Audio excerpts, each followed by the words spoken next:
दोस्तों गर्मियों में एक्सरसाइज यानी कि स्विमिंग एक बहुत अच्छा एक्सरसाइज माना गया है और माना जाता है कि जो स्विमिंग है बॉडी के हर ऑर्गन हर मसल का एक्सरसाइज बहुत अच्छी तरीके से कर देता है।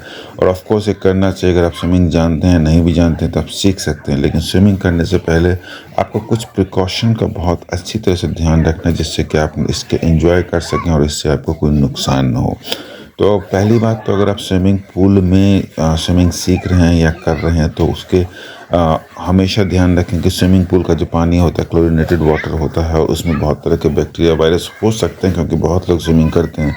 तो आपको पहले नहा के जाना है और बाद में भी शॉवर लेना है, मतलब जाने से पहले और स्विमिंग करने के बाद आपको शॉवर ज़रूर लेना चाहिए। उससे काफ़ी प्रोटेक्शन रहती है।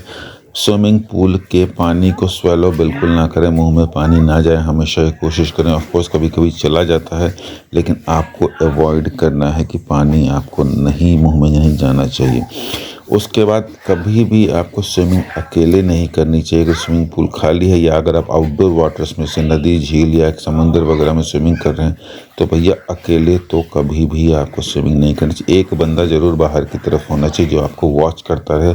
और ये ख़ास तौर से एप्लीकेबल है बच्चों के मामले। अगर बच्चे स्विमिंग कर रहे हैं तो बिल्कुल एक आदमी को वहाँ पे रेडी रहना चाहिए, एकदम अलर्ट रहना चाहिए, बच्चों पर नज़र रखना चाहिए। और अगर ओपन वाटर्स में कर रहे हैं, आप नेचुरल पानी में कर रहे हैं तो भाई साहब लाइफ गार्ड ज़रूर रखना चाहिए, मतलब और लाइफ जैकेट भी रखना चाहिए जिससे कि किसी तरह की डूबने की स्थिति ना हो। उसके अलावा जो आदमी वॉच कर रहा है, जो देख रहा है, उसको इसमें अच्छी ट्रेनिंग होनी चाहिए कि फ्लोटिंग डिवाइसेस वगैरह कैसे फेंकते हैं। प्लस अगर बच्चा या कोई भी जो स्विमिंग कर रहा है डूबने लगे तो उसे कैसे बचाया जाए, उसको ये चीज़ आनी चाहिए, इसकी स्किल होनी चाहिए। इस टाइप के आदमी को आपके गार्ड में रखना है।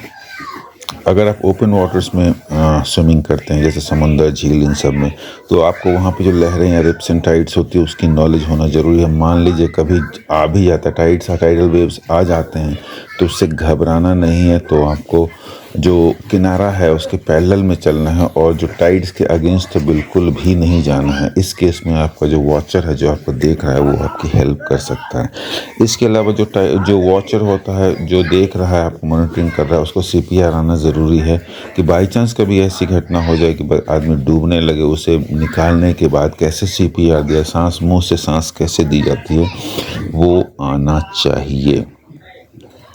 उसके अलावा अगर आप ऐसी जगह पे स्विमिंग कर रहे हैं जो आपको पता ही नहीं है यहाँ पे कितना गहरा पानी है तो भैया डाइविंग नहीं करना है, क्योंकि आपको नहीं पता है कितना गहरा पानी है, नीचे पत्थर है कि क्या है, कुछ पता नहीं है।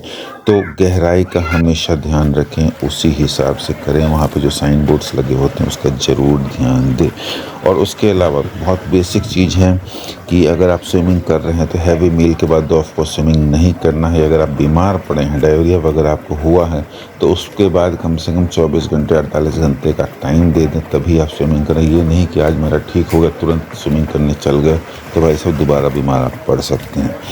स्विमिंग पूल या स्विमिंग में के लिए घुसने से पहले थोड़ा सा वार्म अप कर ले, बॉडी को थोड़ा सा गर्म एक्सरसाइज कर लें जिससे कि आपके मसल्स फ्लेक्सिबल हो जाएं, उसके बाद ही पानी में उतरें।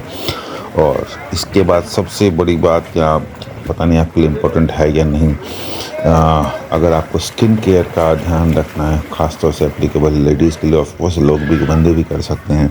SPF 30 या हाई फैक्टर वाले कोई सनस्क्रीन ज़रूर लगाएं, क्योंकि पानी ठंडा होता है, ऊपर सन होता है। अगर आप ओपन में तैर रहे हैं तो आपकी स्किन को अफेक्ट कर सकता है। इसके लिए SPF 30 या इससे हायर SPF वाले सनस्क्रीन आप ज़रूर लगाएं स्किन पे। वाटर रेजिस्टेंट सनस्क्रीन जो मार्केट में मिलता है, मैं लिंक भी दे दूँगा अगर आपको चाहिए तो। प्लस जो स्विमिंग किट होता है, स्विमिंग गियर होता है, जैसे गॉगल्स है, उसके कैप हुआ, ये सारी चीज़ें लगा के ही आप स्विमिंग करें, नहीं तो आपको फ़ायदे की बजाय नुकसान हो सकता है। तो ये सारे प्रिकॉशन अगर आप ध्यान रखेंगे तो आपको स्विमिंग का फ़ायदा होगा, एक्सरसाइज होगी और ऑफ कोर्स आप एंजॉय करेंगे। Thank you for watching. Happy swimming.